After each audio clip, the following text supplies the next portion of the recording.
So, welcome back, guys. Welcome back to Python test driven development. In the last video, we finally started working with our get relationship methods.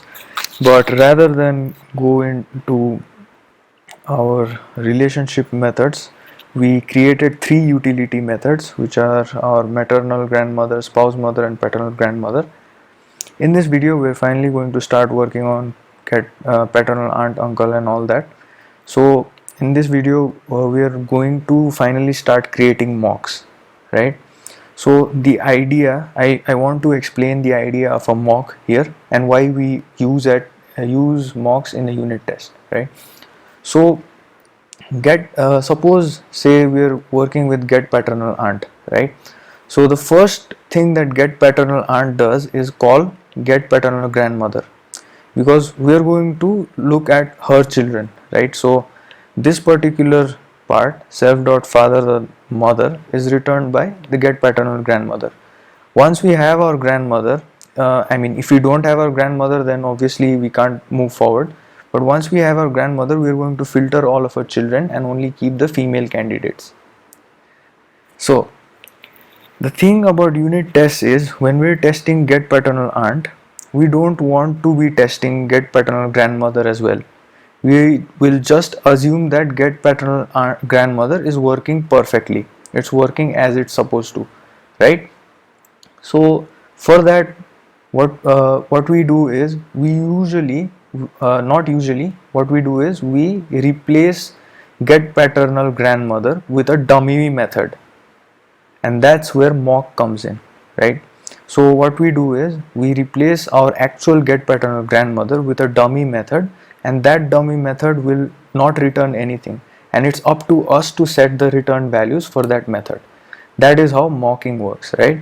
So it will be much more clear if I actually start with the code itself.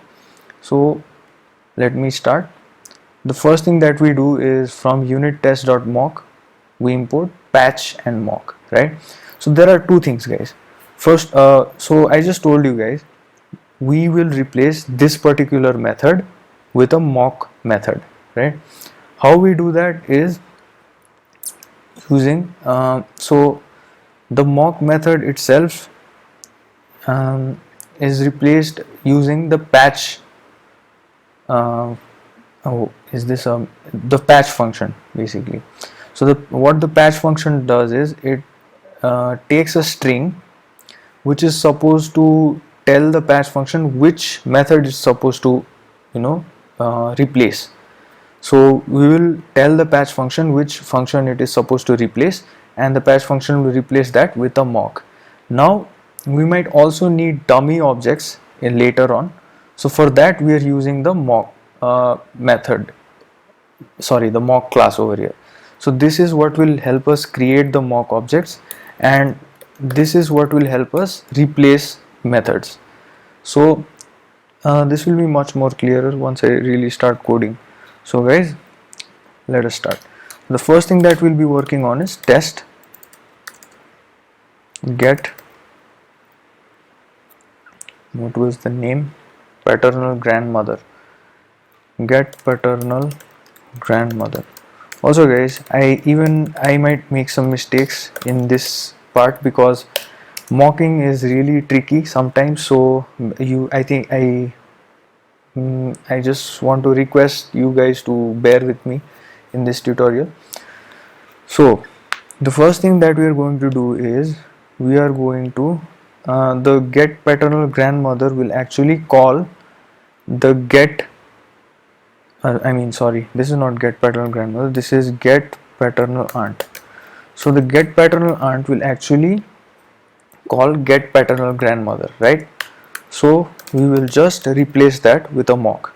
So we are going to replace family tree dot member dot get paternal grandmother,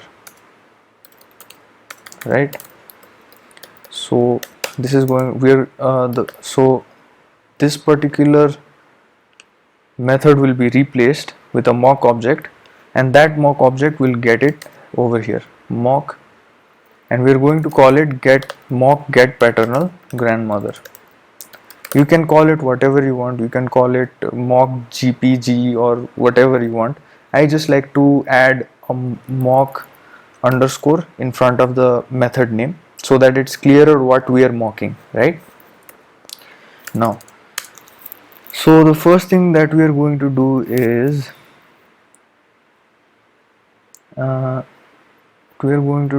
we need a grandmother.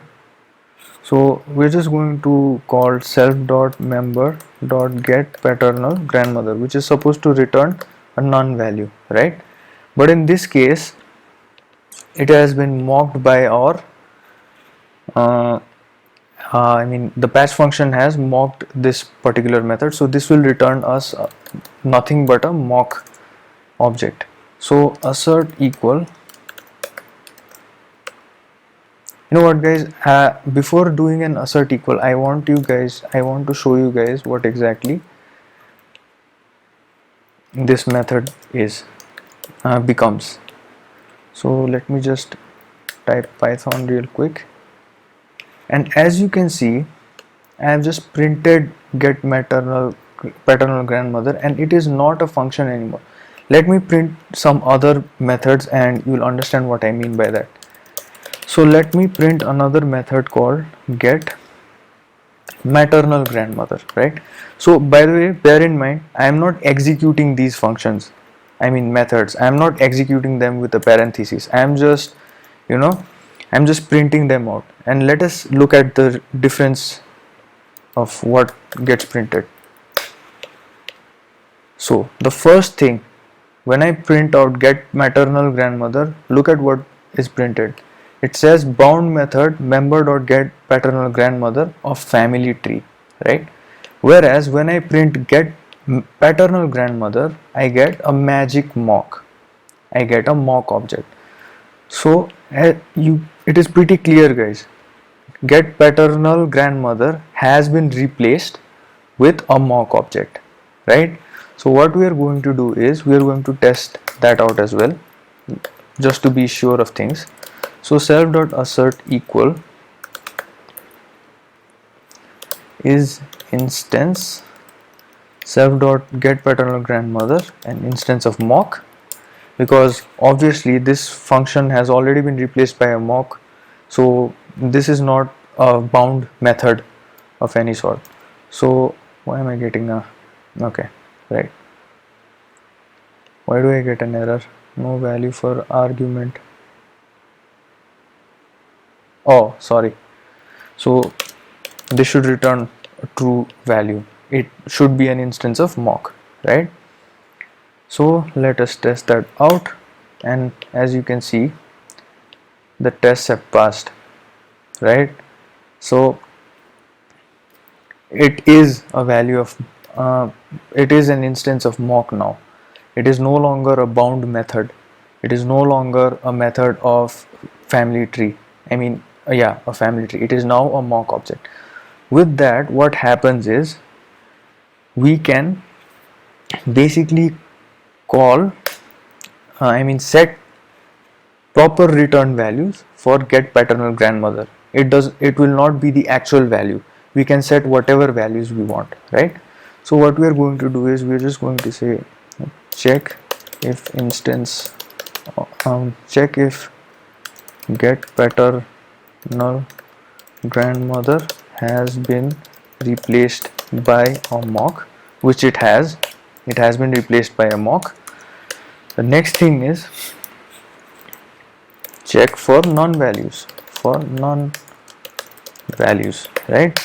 So what we are going to do is the first we are going to set the return value to none. To set the return value to none.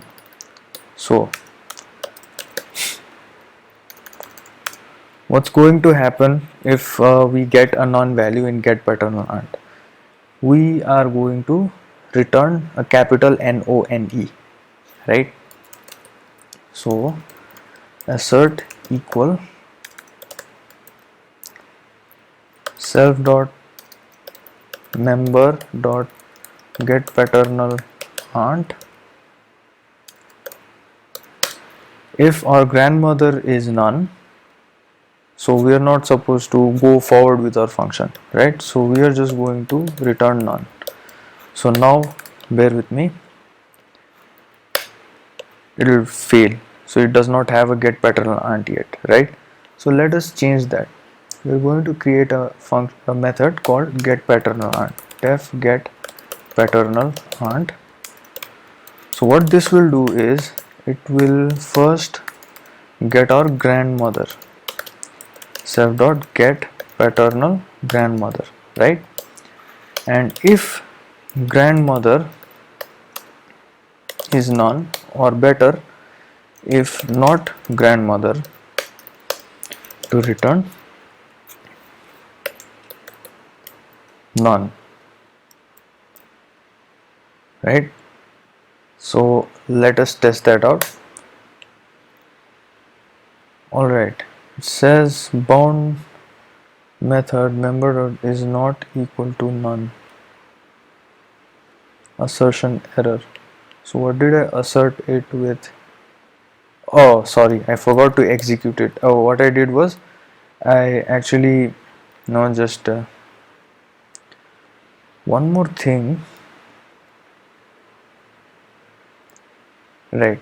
Yeah, I forgot to execute this. So I was actually comparing a method with the value none, so that's what happened. Now our test should pass. So let me explain one more time what just happened, right? So the first thing that happened was get paternal grandmother was called, but we have replaced get paternal grandmother with a mock value, right? And that mock value's return value is none.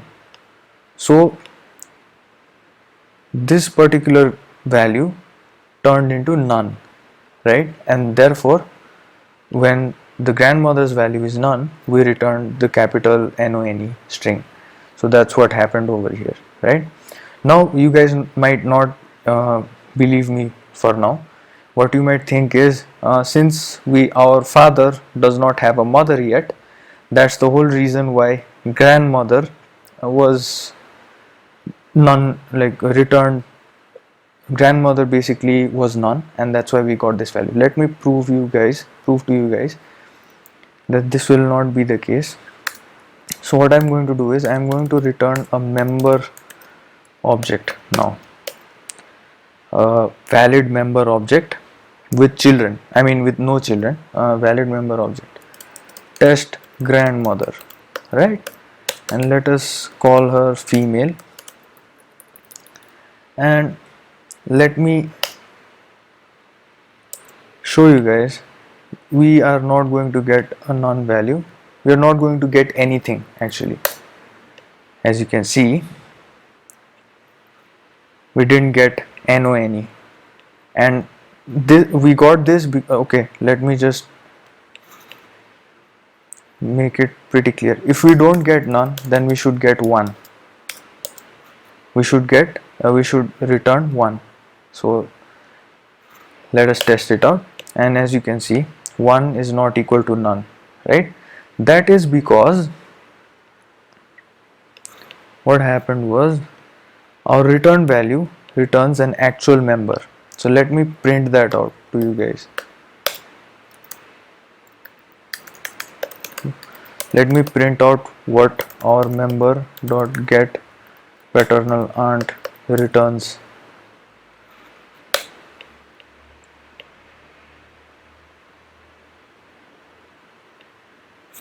Where's the print?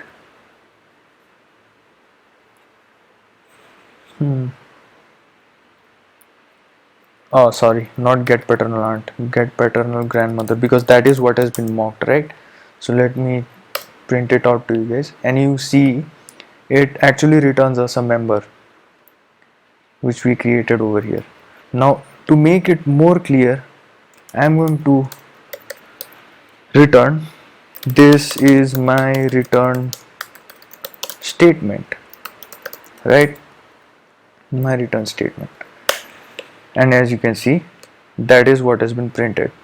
So with mocks, what you can do is you can manipulate the return value of methods by replacing them with dummy objects.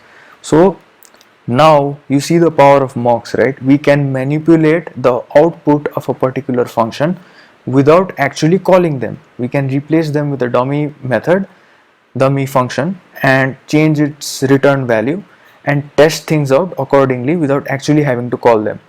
Now you might be thinking, why not just call them, right? Because usually what happens is when we are doing database calls, imagine we're doing database calls, so we don't really want to actually make the database call. What we will do is we'll mock that function out. We're going to mock the database connection and set the return value as per our convenience, and using the return values that we set, we are going to check the flow of our code, right? So now our return value is basically, this is my return statement, and therefore our tests have failed. And now we are actually going to make things make things pass, right? So I think this is this is good enough for getting started with mocks, and I think we should really start working on mocks.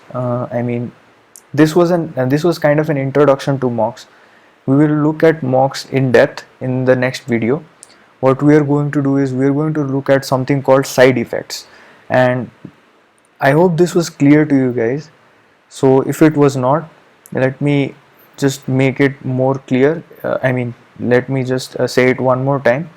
Mocking is basically replacing your method or your function with a mock object, and because we have replaced the function with our mock object, we can manipulate the return values and the behavior of the mock object.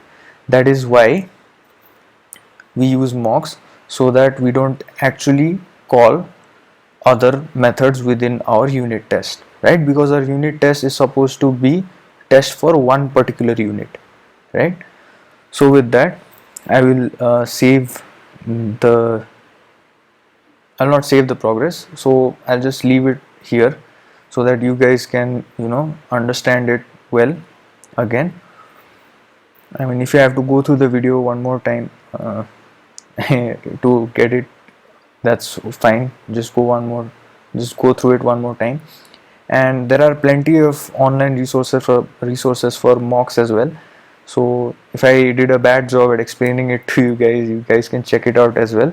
But I really hope you guys understood what mocks are, and in the next video we are going to go deeper into mocks, and we are going to look at something called side effects, right? So with that, I leave you for this video. If you like the video, do press the like button, and also if you want more content from me, please press the subscribe button as well. And I really hope this tutorial was not very confusing. If it was, please comment down below on what I could do better and I'll try to improve upon the video quality as well as the content. So with that, see you guys in the next video. Bye.